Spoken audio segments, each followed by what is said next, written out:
નમસ્કાર મિત્રો,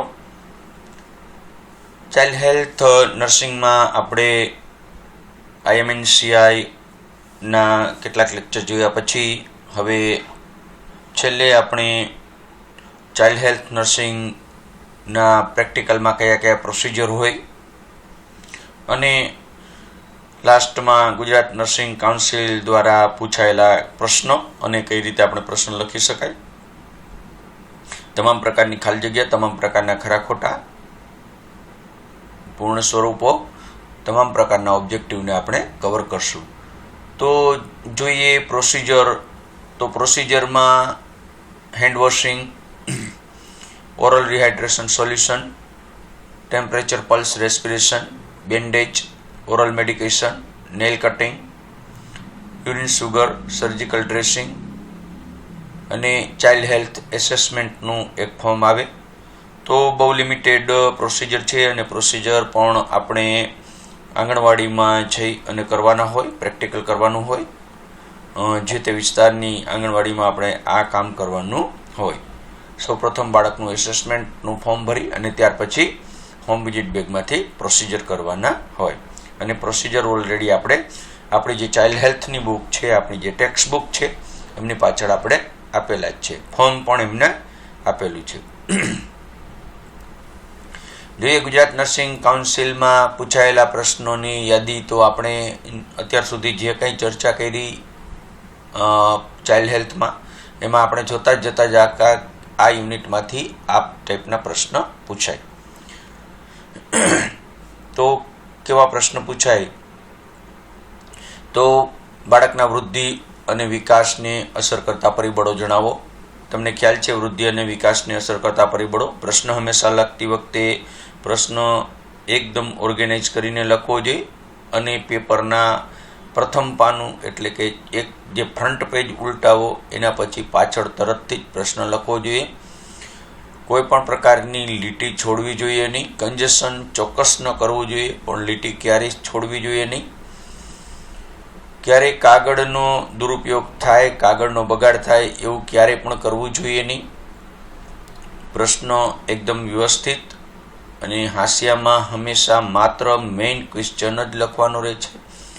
બાકી ABCD ઓપ્શન છે એ અંદર જ લખવાના હોય. તમે પૂરેપૂરો પ્રશ્ન ક્વેશ્ચન આખો ન લખો પેપરમાં તો પણ ચાલે, પણ તમારે જે ક્રમ છે એ બરાબર બતાવવો જોઈએ. અગર તો પૂરો પ્રશ્ન લખવાનો આગ્રહ રાખો તો વધુ સારું કહી શકાય. બાળકના વૃદ્ધિ અને વિકાસને અસર કરતા પરિબળો તમને લખવું હોય તો એ રીતે લખાય કે બાળકના વૃદ્ધિ અને વિકાસને અસર કરતા પરિબળો નીચે મુજબ છે. જો આપણને એમ થાય કે આપણી પાસે સમય છે, આપણે લખી શકીએ એમ છે, તો સરસ મજાના વૃદ્ધિ અને વિકાસના પરિબળોની યાદી તૈયાર કરી નાખવાની અને પછી એક એકનું બબે લીટીમાં વર્ણન કરવાનું. પણ તમને એમ લાગે કે મારી પાસે સમય ઓછો છે, એક એક લખતા જાઓ, એક એકનું વર્ણન કરતા જાઓ. બાળકના વૃદ્ધિ અને વિકાસના પરિબળો નીચે મુજબ છે. તો પહેલું સગર્ભાવસ્થા પૂર્વેની પરિસ્થિતિ, સગર્ભાવસ્થા પછીની પરિસ્થિતિ, nutritional factor, socio economical factor, genetic factor. તો આ રીતે બધા પણ લખતા જવાના. બાળકમાં જોવા મળતી ખોડખાપણ જણાવો. અને અનેક વખત આ પ્રશ્ન પૂછ્યો છે. અહીં માત્ર એક જ વખત એક પ્રશ્ન હશે, કારણ કે આપણે માત્ર યાદી જ તૈયાર કરી છે. તો ખોડખાપણનો પ્રશ્ન ઘણી વખત હોય. જન્મજાત ખોડખાપણ જણાવો. તો બાળકમાં જોવા મળતી જન્મજાત ખોડખાપણ નીચે મુજબ છે. તમે ગુજરાતીમાં લખી શકો, આપણો સિલેબસ ગુજરાતીમાં છે. તો અહીંથી શરૂઆત કરવાની, માથાને હાથ અડાડવાનો. માથામાં તમારે 3 ખોડખાપણ લખવાની. માથું મોટું હોવું, માથું નાનું હોવું, માથાનો અમુક ભાગ હોવો નહીં. નીચે આવતા રહ્યો. નાકની નીચે આવો તો હોઠ તૂટેલો હોવો. અંદર જાઓ તો તાળવું તૂટેલું હોવું. તો આ રીતે ખોડખાપણ તમે લખતા જાઓ. ત્યાર પછી આગળ મોઢામાં જાઓ તો અન્નળી અને શ્વાસનળીનું કાણું એક હોવું. ત્યાર પછી હાર્ટ બાજુ આવો તો હાર્ટનું જમણી બાજુ હોવું. પાછળ સ્પાઇનમાં જાઓ તો સ્પાઇનની ખોડખાપણ. પછી આગળ જાઓ તો ઇનપરફોરેટેડ એનસ, આગળ ફાઇમોસિસ, મેલ ચાઇલ્ડ હોય તો ફાઇમોસિસ, પાછળ હોય તો ઇનપરફોરેટેડ એનસ. હિપ જોઈન્ટમાં આવો તો હિપ જોઈન્ટ ડિસ્લોકેશન, થાપાનું હાડકું ખડી જવું. બંને પગમાં જુઓ તો પગમાં કાવડી જવાય, એને કહેવાય બોલેગ, અને ત્યાર પછી છેલ્લે તળિયે તો ફ્લેટ ફૂટ કહેવાય.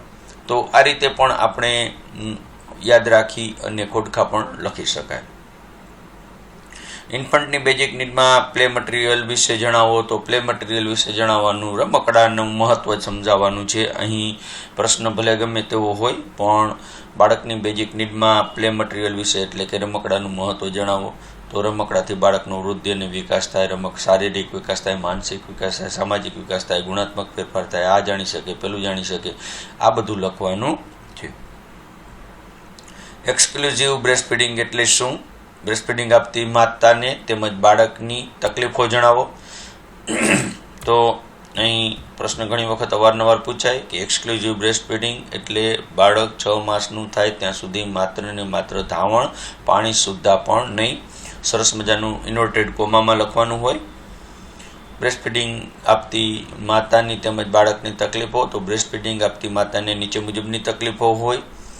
તો એમાં લખવાનું કે માતા માનસિક રીતે અસ્વસ્થ હોય, માતાને કોઈ પણ જાતના ચેપી રોગો હોય, ડીટડી ખૂપી ગયેલી હોય, ડીટડીમાં ચીરા હોય, બરાબર, એડ્સ કે ટીબી જેવા રોગ હોય, માતા એકદમ કુપોષિત હોય, તો માતા બેભાન હોય. તો આ તકલીફો માતાની છે. બાળકની તકલીફો, બાળકમાં જોવા મળતી તકલીફો નીચે મુજબ છે. તો બાળકની તકલીફોમાં બાળક ઓછા વજનનું હોય, બાળક શક ન કરી શકતું હોય, બાળકનો હોઠ તૂટેલો હોય, બાળકનું તાળવું તૂટેલું હોય, LBW બાળક હોય, ઓરલ થ્રશ હોય. તો આ બધાય બાળકોની તકલીફ છે. ત્યાર પછી બાળકોને મળતા હકો વિશે જણાવો. તો એક પ્રશ્ન એ 3જા યુનિટમાં હોય. તો બાળકોને સરકારશ્રી દ્વારા જો મળતા બાળકોના હકો નીચે મુજબ છે, અને હકો સરસ મજાના લખતા જાઓ કે 14 વર્ષ સુધી બાળકને ફરજિયાત શિક્ષણ આપવું એ બાળકનો હક છે. 14 વર્ષ સુધી કોઈ પણ જગ્યાએ કારખાનામાં ન મૂકવું, બાળમજૂરી ન કરાવવી.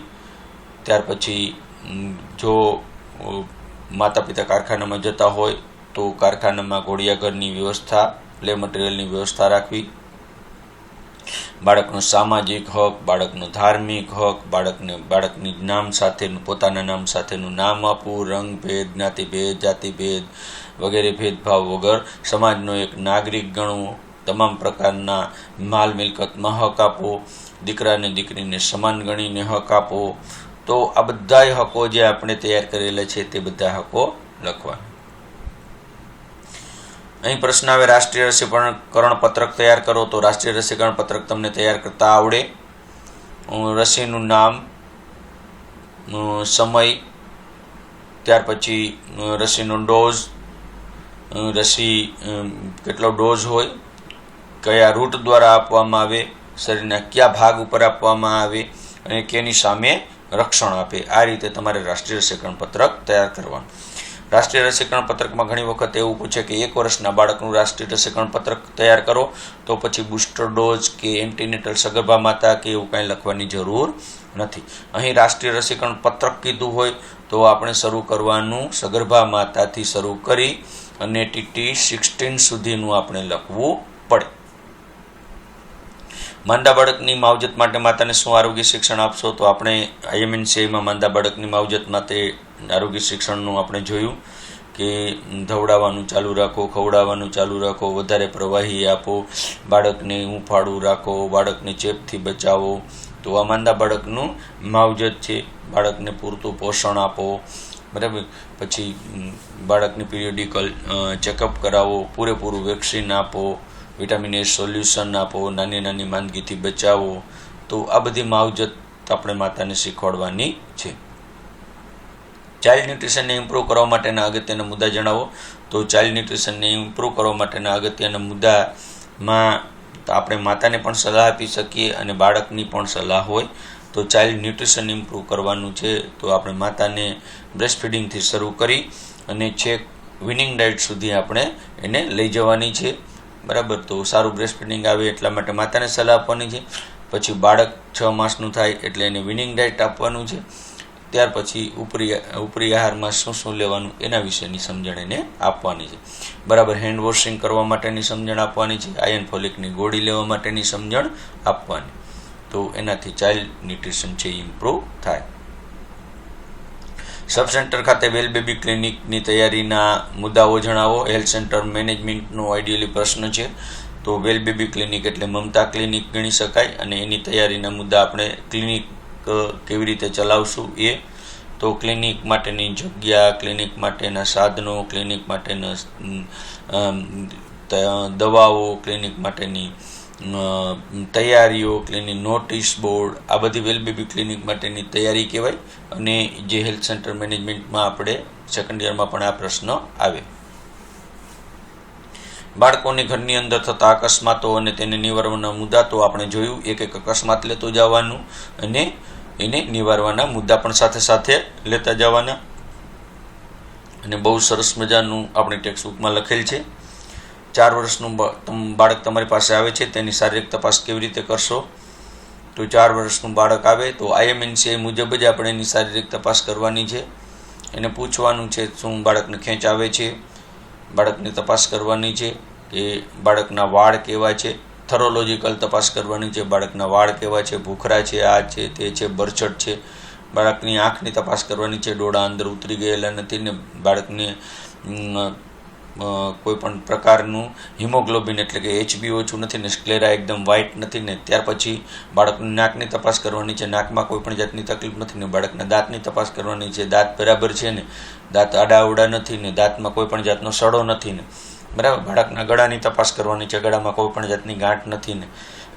આ રીતે બાળકની પગથી માથા સુધીની તપાસ કરવાની છે. કાનના ચેપના ચિહ્નો લક્ષણો જણાવીને સારવાર લખો. કાનના ચેપના ચિહ્નો લક્ષણો ખૂબ સરસ.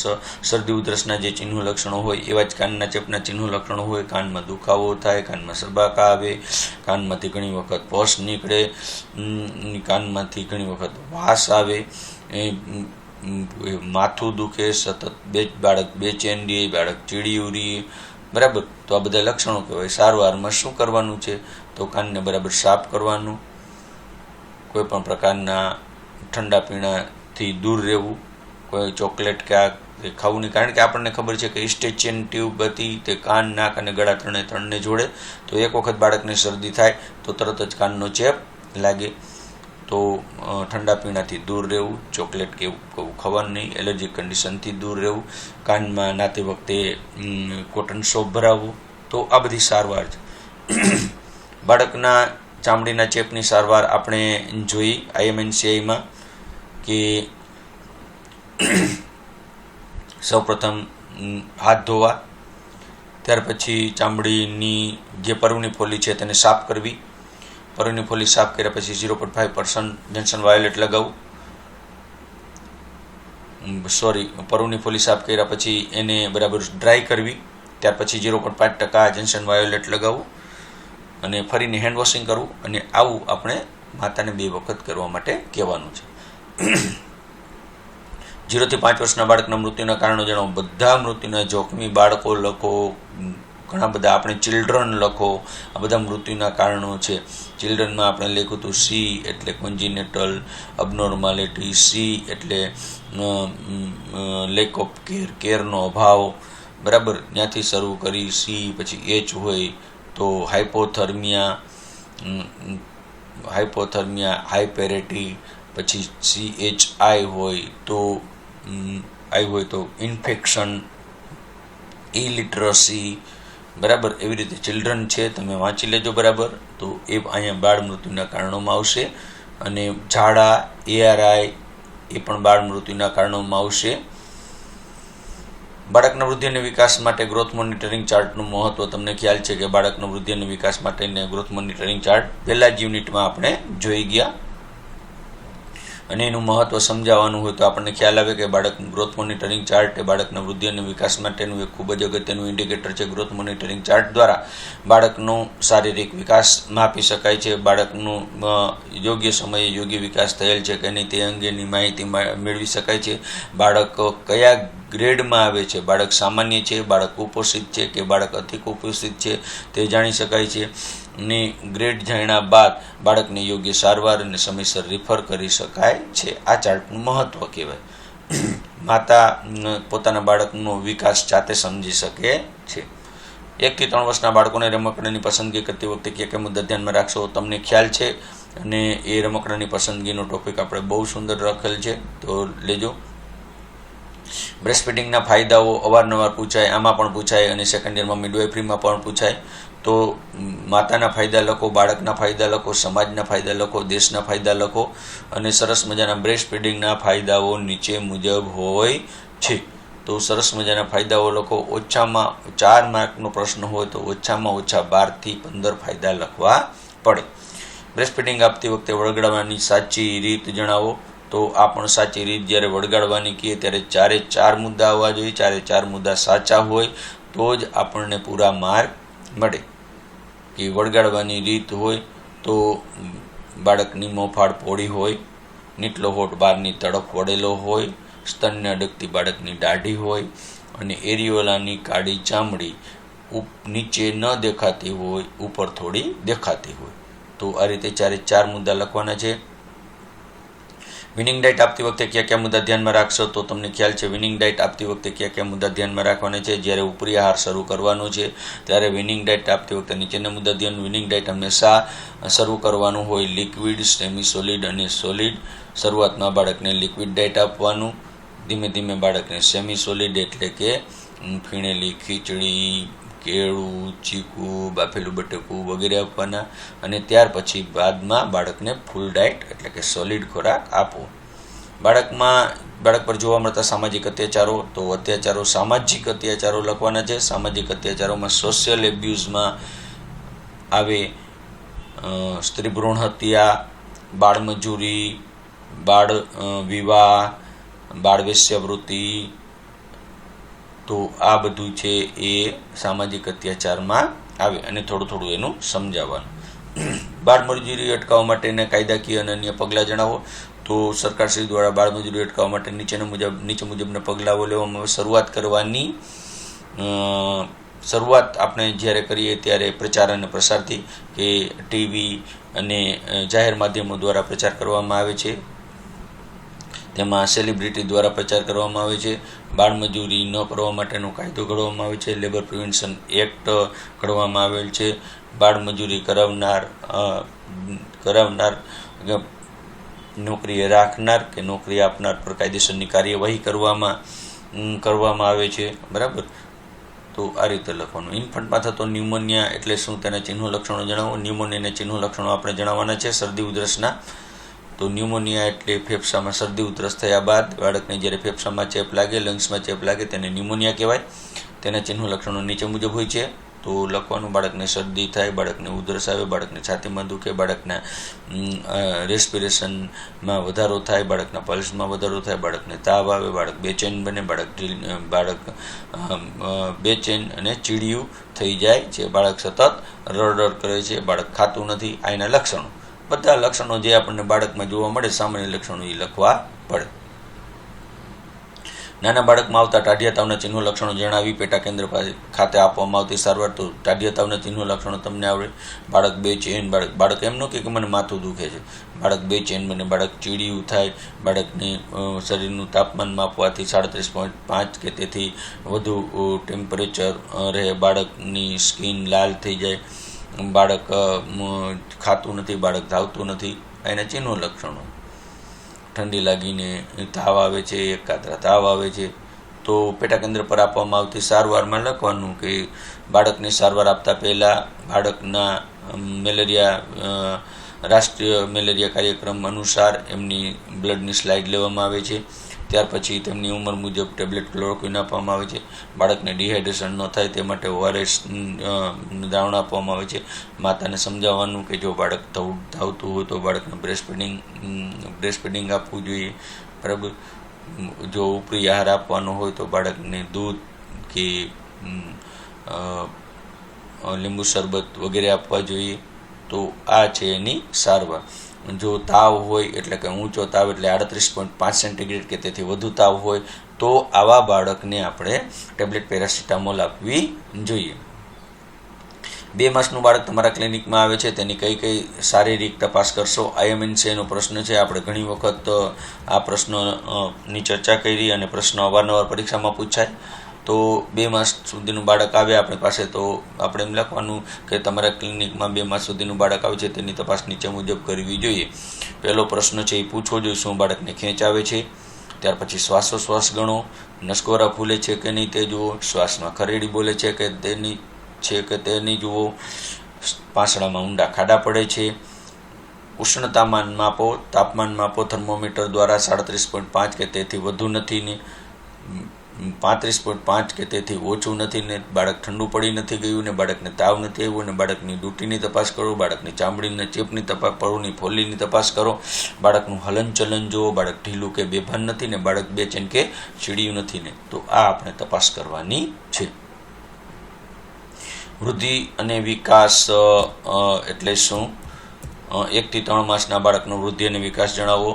તો પહેલાં વૃદ્ધિની વ્યાખ્યા લખવાની છે સરસ મજાની ઇન્વર્ટેડ કોમામાં, ત્યાર પછી વિકાસની વ્યાખ્યા લખવાની છે ઇન્વર્ટેડ કોમામાં, ત્યાર પછી 1 થી 3 માસના બાળકનો વૃદ્ધિ અને વિકાસ નીચે મુજબ હોય છે, જેમાં જન્મ સમયનો, 1 માસનો, 2 માસનો અને 3 માસનો એમ 4 સ્ટેપ આવશે. ખાસ યાદ રાખજો, વૃદ્ધિ અને વિકાસમાં જન્મ સમય, 1 માસ, 2 માસ, 3 માસ અને 4 માસ એવી રીતે આપણે કરવાનું છે. નવજાત શિશુનો બોડી ટેમ્પરેચર જાળવવા જન્મ સમય શું પગલાં લેશો? બોડી ટેમ્પરેચર જાળવવું એટલે નવજાત શિશુને હૂંફાળું રાખવું.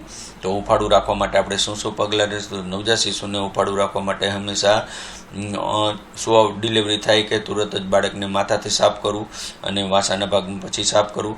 ત્યાર પછી બાળકને સ્ટરાઇલ ટોવેલમાં વીંટાળી દેવું. બાળકને 2 કે 3 આવરણ, જો ઉનાળો હોય તો 1 કે 2 આવરણમાં વીંટાળવું, શિયાળો હોય તો 2 કે 3 આવરણમાં વીંટાળવું. બાળકને માતાના પડખામાં આપવું, બાળક અને માતા બંનેને સાથે રાખવા, જરૂર પડે તો 200નો બલ્બ રાખવો. બાળકને જો જરૂર પડે તો બાળકને બેબી કોર્નરમાં લઈ અને બેબી વોર્મરમાં રાખવું. બાળકને બાળકને બ્રેસ્ટ ફીડિંગ આપવું. તો આ છે બોડી ટેમ્પરેચર જાળવવાના પગલાઓ. બાળકને નવડાવવાનું નહીં, બાળકને ખાલી મોપિંગ કરવાનું. જન્મ સમયે બાળક રડે નહીં તો કઈ રીતે બાબતો તપાસશો? તો બાળકને ઝડપથી રડાવવાનું છે.